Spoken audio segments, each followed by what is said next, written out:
Welcome to the Quillette podcast. I'm your host, Jonathan Kay, a senior editor at Quillette. Quillette is where free thought lives. We are an independent grassroots platform for heterodox ideas and fearless commentary. If you'd like to support the podcast, you can do so by going to Quillette.com and becoming a paid subscriber. This subscription will also give you access to all our articles and early access to Quillette social events. And today, we have a pair of guests. Two women whom many listeners will recognize as hosts of the popular podcast Feminine Chaos.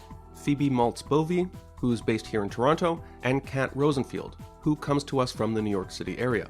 Full disclosure, I've been looking to get this pair on the Quillette podcast for a while, and what made me finally pick up the phone was their recent episode on demisexuals, in which the pair analyze why so many teenage girls and young women are inventing new and somewhat dubious variants of queer identity. We're going to learn about what demisexualism is, including its early roots in online gaming and Tumblr culture.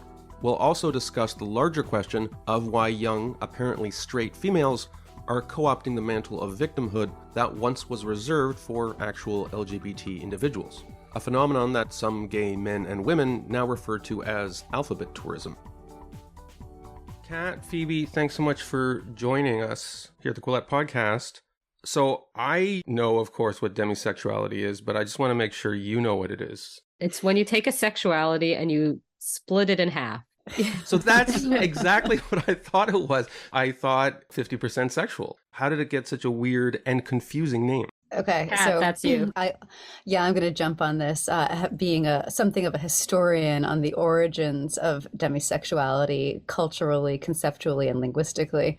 So demisexuality, as it is in common use right now, means to describe a sexual orientation.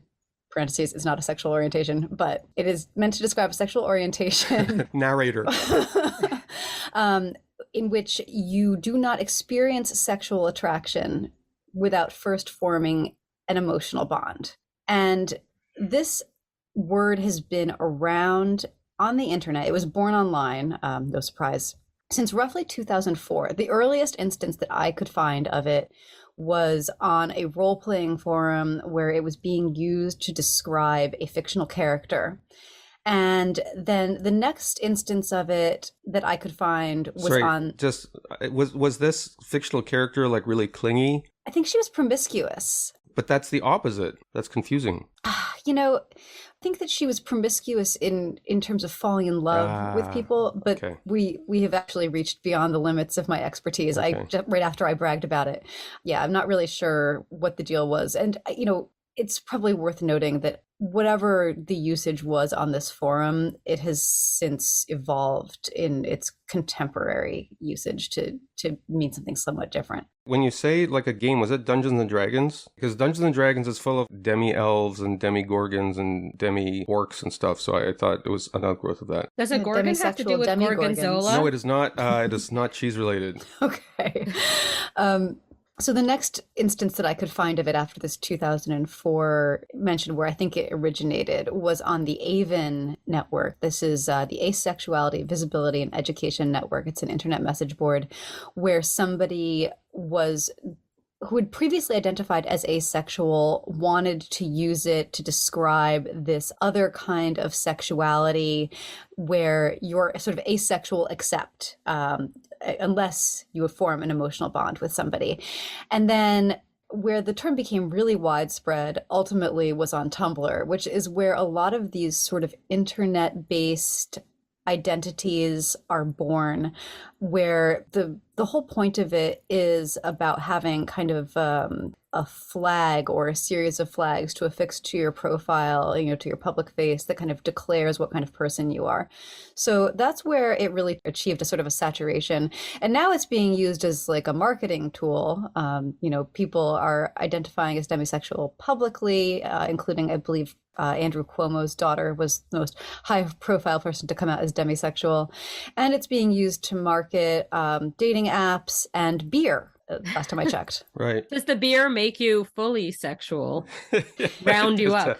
Yeah, it If cures you you. drink Yeah. enough of it, maybe. Tumblr to me is like Reddit. It's like the internet of the internet. All of the neuroses of the internet are magnified on these sites. But is there no one on these sites in these demisexual forums who are like, we really need a better name because when I come out as demisexual at Thanksgiving, people are just confused? Oh, I suspect that this is part of the allure of this is to have an identity that the uninitiated would find confusing. Okay. I mean, I don't know. What do you think, Kat? Oh yeah, no, I mean the reaction and ideally the negative, confused reaction of people when you come out as demisexual is a huge part of the allure of calling yourself demisexual in the first place. Now, just to be clear, you can be demisexual and gay. You can be demisexual and straight. You can be demisexual and trans. Like it's an overlay on every other sexual orientation, right? Yeah, so this is the funny thing about it is that people who identify really hard as demisexual want to describe it as a sexual orientation for a variety of reasons, which I'm sure we'll get into.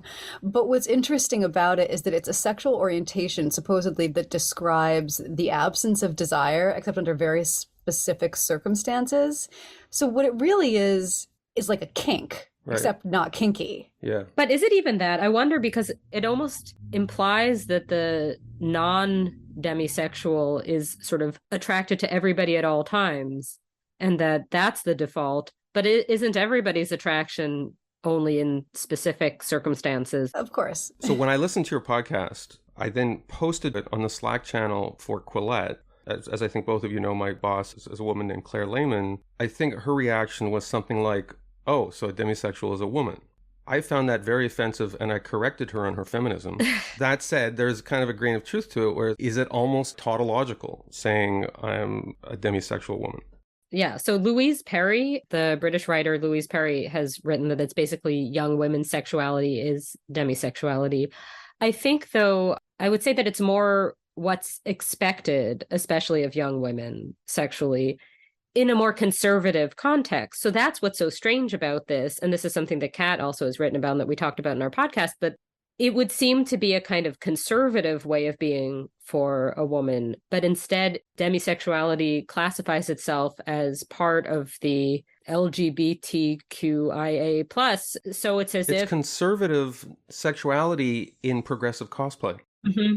It is, but it also isn't the only such example. So there are also polyamory or ethical non-monogamy versus polygamy, or a cad having a lot of different girlfriends. You know, it's like a lot of times the same thing can get either the progressive label or the reactionary label, and what's actually happening may not be all that different. I don't know if you saw, there was some guy, I think he worked at a video game company, and it was during Pride this year, 2022. He was polyam, and he was in a cubicle or a cuticle. Or what's it called when they're in like these cells? What do they call it? Like they're kind of... I was thinking a cuticle. I was like, it's a very small group. No, it's like their pod. They have a name for it. Polycule. Yeah, polycule. Polycule, yeah. It's like where they have sex inside their polycule. Well, I picture it as like this thing in their house, but I don't think it's like that. Anyway, so he had a photo of him with his, not a harem because he's progressive, but he was with multiple women, and he's like, here's me with my polycule, and we're all coming out because it was basically a dude having sex with multiple women, and he wanted to be an alphabet tourist, and he just got roasted on Twitter. I wish I had seen that. It sounds extremely funny. In the article, Kat, that you wrote there's this kind of this incel link that some people have made. What's that about?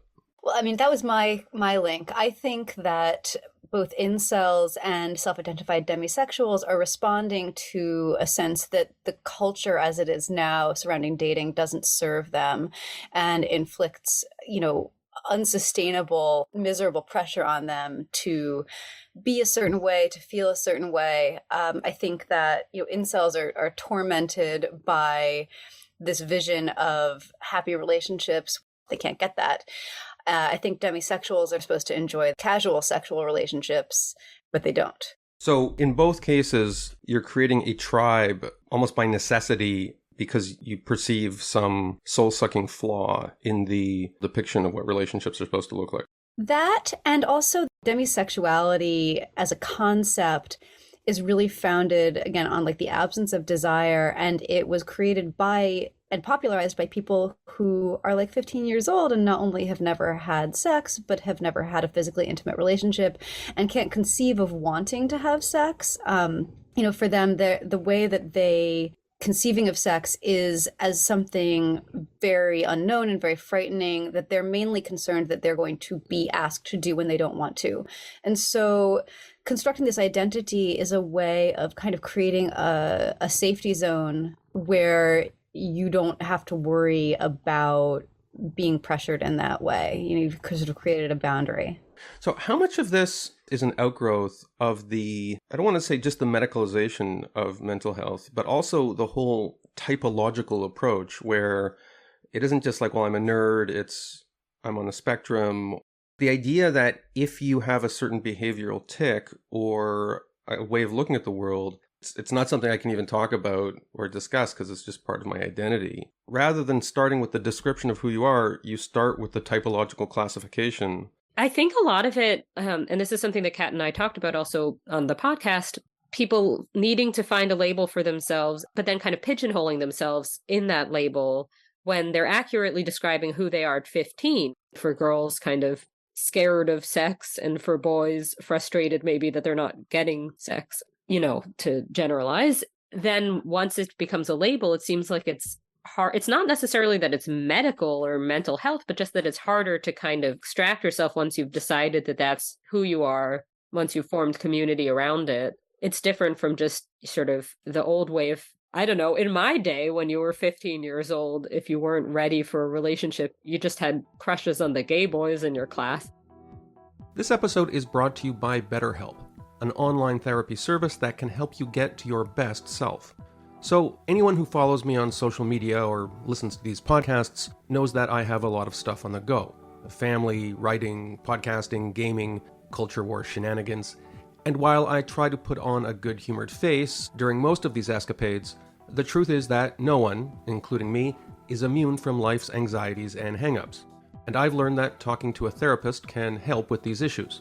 As the world's largest therapy service, BetterHelp has matched 3 million people with professionally licensed and vetted therapists, available 100% online. Plus, it's more affordable than other kinds of therapy. You just fill out a brief questionnaire to match with the therapist, and if things aren't clicking with one, you can easily switch to a new therapist anytime. There's no waiting rooms, no traffic to deal with, no endless searching for the right therapist. Learn more and save 10% off your first month at BetterHelp.com/Quillette. That's BetterHelp, HELP.com/Quillette. When I was in high school, the tribalization was on the basis of music. So you had these mods, I'm dating myself here, but dressed in long skinny jeans, weird British invasion haircuts, as heavy metal guys. I briefly flirted with goth.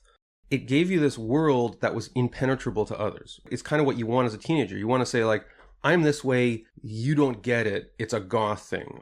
And it makes you feel you're part of a team, it's you against the world. To some extent, has some of these gender labels taken over the space that music and other markers of identity once held? I think that is probably true. I noticed this when I was a teen advice columnist between 2009 and 2019. I want to say around 2012 to 2014, all of a sudden, the lens through which all of the kids were doing this sort of identity exploration that all teenagers do was not religion or music or kind of personality stuff. It wasn't goth. It wasn't like drinking or doing drugs. It was gender and sexuality. And that was a profound and noticeable shift that has continued, I think, unabated since then. It's just kind of what they're doing now. And I think that probably in short order, especially because this type of sort of self-exploration as leisure activity has now become popular amongst adults, which means that it's lame. They're going to move on to something else. So I've listened to your podcast for a while. I get the sense that part of your point of view is you're young enough that you kind of remember what it is to be like for a teenager looking for an identity, but maybe old enough to know how idiotic the thoughts of a 15-year-old will seem later in life when you're an adult. Is this part of what your podcast has always been about? Not intentionally, but I'm not surprised. I mean, it's certainly a shared interest, I think, the way that stuff that we both kind of grew up with, or like vibes that we grew up with, have shifted as we both approach, or at least I'm actually in now, middle age. A while ago, you did this episode. There was a woman who tweeted about how she was having coffee in her backyard and she was talking for hours and hours with her husband. Do you remember that? Yes. Oh, yes. Yeah, that was at the end of October. She was Twitter's main character for that week. It was just like I could listen to my husband talk for hours, like we do, and we do this every day. Yes. Yeah, she had the garden privilege, the husband privilege, the time privilege. Yes. But so, can I ask you a question about that? Because when I was listening, I felt like we all hate this person. But does it have to be about privilege? Right. Can't you just kind of hate a person just because, like... No? So that's been my theory for a while now. And yeah, what I wrote a book about. People feel that they have to criticize with this kind of righteous framework, that it's never that they find somebody or something annoying. It's always, and this is why, for systemic reasons, we have to criticize it, because it's not like you can't call something tacky. It has to be that it's like bad for the environment. You know what I mean? Like everything has to have some kind of greater purpose. And yeah, I found the garden lady annoying.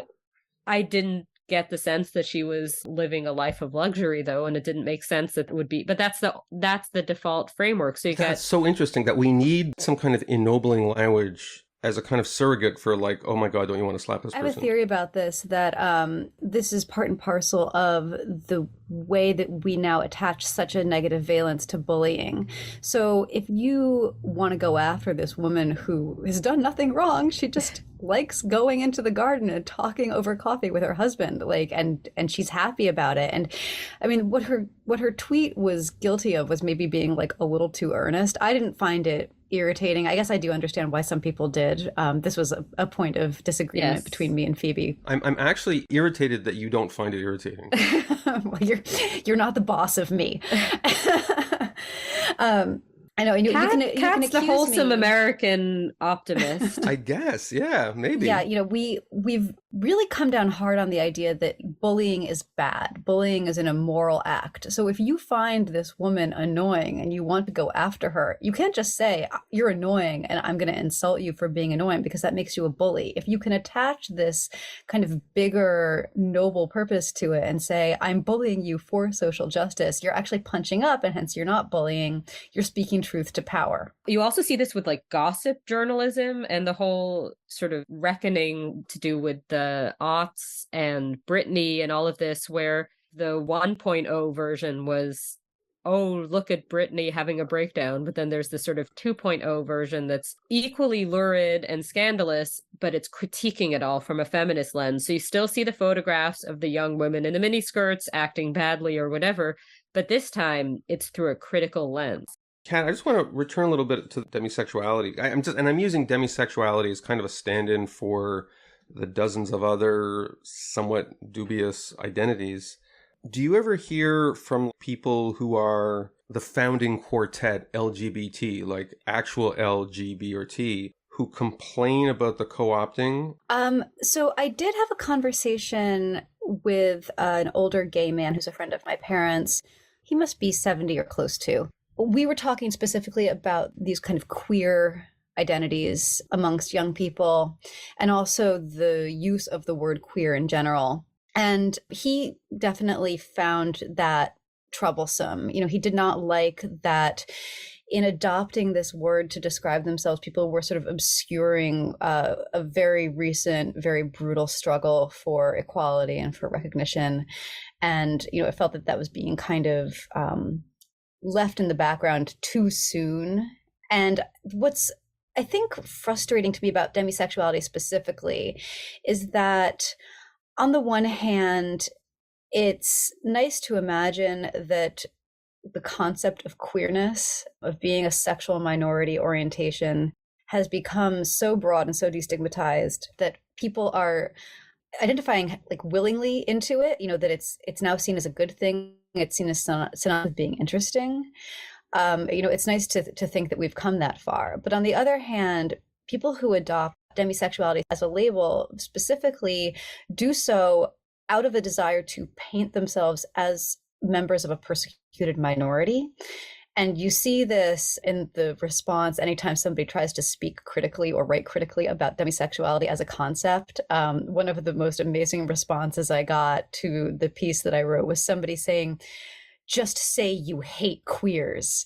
And I was like, well, where to begin on that front? I'm not going to do that because it's not true, but also like... The tweets that start "just say" are always the craziest ones. Just say the N-word. This is exhausting. One of my friends said, he didn't say this ironically, he said, if you include everything that is now part of the queer umbrella, we are literally every single one of us is queer. If you don't like sex, you're queer. If you're demisexual, if you like sex and relationships, you're queer. Furries are now, I don't know if you heard this, but if you have a fursona, you're an enthusiast for dressing in fur, that makes you queer.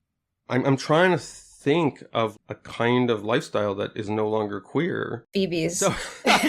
Yes, I'm sorry, but like we talked about this a lot, and like if everything's queer, nothing is queer. I forget if it was your podcast or in the article, but this thing called being trad, which is traditional, you're like a stereotype of 1950s version of what couples were supposed to look like. That itself, this hyper stereotypical depiction of straight monogamous relationship, is that a kind of subculture now?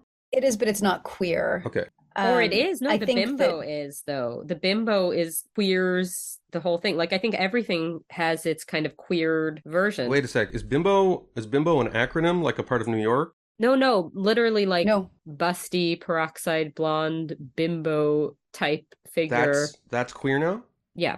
That's No, come on. I have links to send you. That sort of campy, over the top Dolly Parton type persona with like a little bit of irony. Yeah, I think that there definitely have been takes about the bimbo that's subversive, perhaps queer.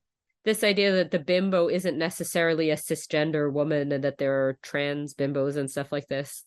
This is why I think this is also confusing, this world of extremely conservative or reactionary or sexist, or however you want to put it, approaches to life that label themselves as progressive just because they're done knowingly or they're done by good people or something. And then you also have like the entire category of women who identify, who are like feminine women who are in heterosexual marriages, but who identify as non-binary and like automatically their whole relationship becomes queer. That's its own world, yes.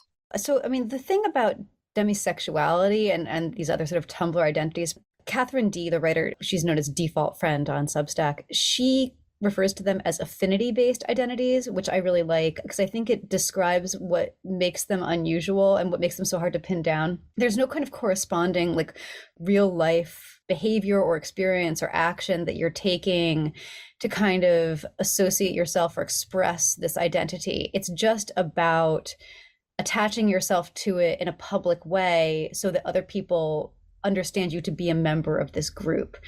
And because it's so fantasy based and it's so, both the origins of it and the sensibilities are all anchored in virtual space, which is to say that they're not anchored at all, it just becomes very difficult to understand, like, how does this function once you take it offline? And I don't think it really does for the most part. So it's something that exists in a kind of abstract online form, but when the computer's off and it's just, oh, now I'm making dinner for my family, there's nothing non-binary about your life. You're just a boring old straight person. Well, I think it has something to do with like the sort of bourgeois feminist, I don't know how to put it, like heterosexual self-hatred or the fear of being the boring, right, Kat, like you wrote in your piece, like the fear of being the boring cis straight lady. And I think, are men less vulnerable to this, in your opinion? Because most of us are quite boring. I don't think men have this whole thing because a lot of it has to do with this idea that you're a bad feminist if you are straight, or even just if you have a male partner with whom you have any sort of traditional gender roles in your relationship. So I think there's a lot of sort of awkwardness around that. But is it like men are sufficiently superficial that, like, for instance, I felt I needed to shake up my identity 6 months ago, so I bought a Jeep. Like, that'll keep me going for another couple of years. I just change up my activities. Oh, no, it's different for women because of the idea that women's identities are a lot more relationship based. And I don't think that that's necessarily inaccurate in terms of how society views things, that people care if a woman's married or not in a way they don't really care if a man's married or not. That's kind of trite, but I don't think that's entirely inaccurate. I think the other thing too is that women can identify into these categories by way of kind of preserving their place in the progressive culture. You're trying to identify away from being seen as an oppressor. Men don't really have that option. You guys are already a lost cause. It's like you're too privileged, especially if you're a white guy, especially if you're a straight white guy. It's hopeless. Especially if you have a Jeep. Yeah, honestly. And now a message from the Commercial Break Comedy Podcast, which has got to be a commercially successful operation since they're the ones with enough money to advertise on the Quillette podcast instead of vice versa. The Commercial Break features two longtime friends, Brian and Chrissy, who get together each Monday, Wednesday, and Friday to tease out the absurd elements of modern life, of which, as we all know, there are many. It's one of Apple's top 3 improv comedy podcasts and is available on all major podcast players and at youtube.com/thecommercialbreak. Now, look, unlike at the Quillette podcast, you're not going to get a lot of black turtleneck stuff about, the demise of liberalism, but you're going to get a lot more about important topics such as psychic readings gone awry and why would anyone want to date a ghost? And you're probably going to laugh a lot, which I like to think you do occasionally here at Quillette, but at the Commercial Break, that's the main point. The Commercial Break is available wherever you find your favorite podcasts, or you can visit tcbpodcast.com, that's tcbpodcast.com, or go to youtube.com/thecommercialbreak. And now back to the Quillette podcast. There's some podcasts that are like, well, I'm a conservative and my friend is a liberal and we have a podcast where we argue. And it's deliberately oppositional. You two have a different kind of podcast where you tend to have fairly similar outlook. I think you're both Jewish women living in big cities. There's a lot of common experience there. And I feel like a lot of your podcast is thinking out loud and having the other person say, no, you're not crazy. That's true. Do people ever send you hate mail like you two are both white, you're both fairly privileged? To be honest, you sort of own that on your podcast, but I'm wondering how that's received. Maybe you don't have critics. I just assume people have critics because I have so many critics. We don't really get the kind of hypersensitive call out culture type people. I don't think that's we had really one who did we back when we were still on. Yeah. So I don't think you ever saw this. Back when we were still on Patreon, we had one person who stopped subscribing and left a nasty note in their exit interview where it says like, why are you not subscribing anymore? And they wrote that I was turning into Ben Shapiro, which was news to me. I don't know. I think that insofar as we have critics of that type, they tend to find Phoebe wonderful and me insufferable, and that they listen to it for her. You're both very hard to pigeonhole politically, the Ben Shapiro thing notwithstanding. You're both, I would say, dissident progressives and ironic conservatives, if that makes sense.